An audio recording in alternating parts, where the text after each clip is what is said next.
uwo murashyira kumwe na audio Ingabire mbyuze kuza kandi subscribe kugira ngo mubashe gukurikirana inkuru zacu za buri munsi. We are still in Baby Laura channel. Ejo hashize twasize Jerome ari mu muhanda abantu bose bamushungereye. Umugore yahise amubaza ati Baby ubu bahiki bwari ubwa mbere umugore wa Jerome amuhamagaye Baby. Jerome ati ko mu ndebe se habaye iki? Abantu bose ati turabona usa nk'umuntu ufite ibibazo. Byagenze gute ko wafunze umuhanda wose?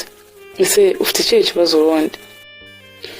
Jerome ati nta kibazo na kimwe mfite, nuko I'm stressed ukuntu numvaga nshaka kuba njyenyine.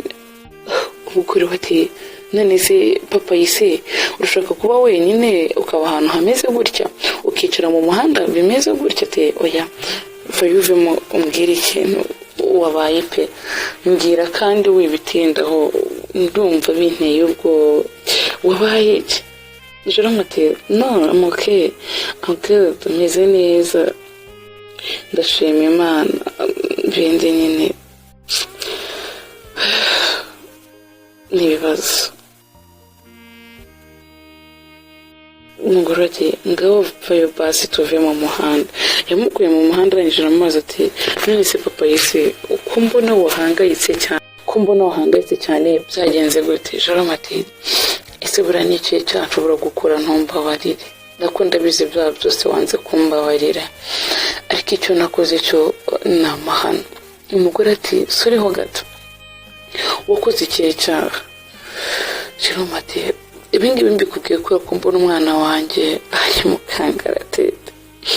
Ati se mama yisi wakemera ko ari njye wagurishije iyi simbi?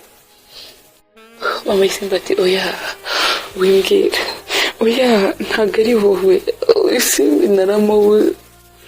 Jerome ati reka nkubwize ukuri kuko ndi kubona ikinyoma kiri kumvuna, ndimo ndumva ndi kubabara cyane mu mutima wanjye, ntabwo wabyumva. Anyway nari umwe mu bantu bashimuta abana n'abagurisha. Rero ifoto wanyeretse y'umukobwa wacu nahuye nawe avuye ku ishuri ndamubona mbona yavamo umukobwa mwiza kuko sinibukaga ko nabyaye.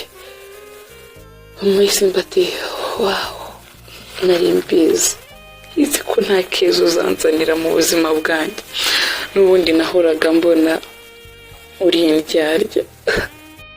Jero ese wagerageje kubikora?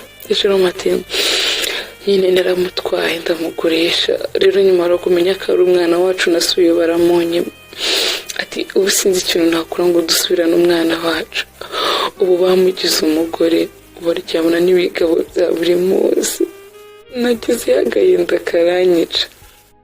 Mama y'isimbi ati we n'ubundi wumva gutarabyaye basi uzandangireyo ntongera agatoki njyane na polisi tumuzane. Mama sinzigera mbwira Isimbi ko ari we wamugurishije, gusa nanone ikibazo ni icyo ngo nambaza se nzamubwira ngo iki? Jerome ati ibyo byose uzawe byibagiwe, ntuzigere umubwira ko afite papa we, uzakomeza umubeshye nk'uko wamubeshye, gusa ejo uzambwire tujyane. Isimbi naho yarari kuvuga ati ngiye gushaka ukuntu ntoroka hano hantu, icyo nzi cyo nzahava kandi ni impamvu sinshaka umuntu n'umwe sibye mama wanjye usaza kunyegera akambwira ati niwe n'ubundi nkunda. Abandi bati oya sha wishaka gutoroka, uzi ko ushaka gushaka gutoroka bikakubera bibi. Isimbi ati nta kindi kintu nzakora. Bukeye yagiye kubona abona mama wazanye na polisi icyo kigo ndetse yewe abantu bari kukirinda. Ati ninde muntu uranze hano? Ati ko biri kose ni Jerome kuko niwe ufitemo umwana hano. Isimbi ati Jerome se ninde? Murakoze cyane, mwari kumwe na audio Ingabire mbyuze komeza kandi subscribe kugira mujye mubasha gukurikirana inkuru zacu za buri munsi. Turabakunda cyane.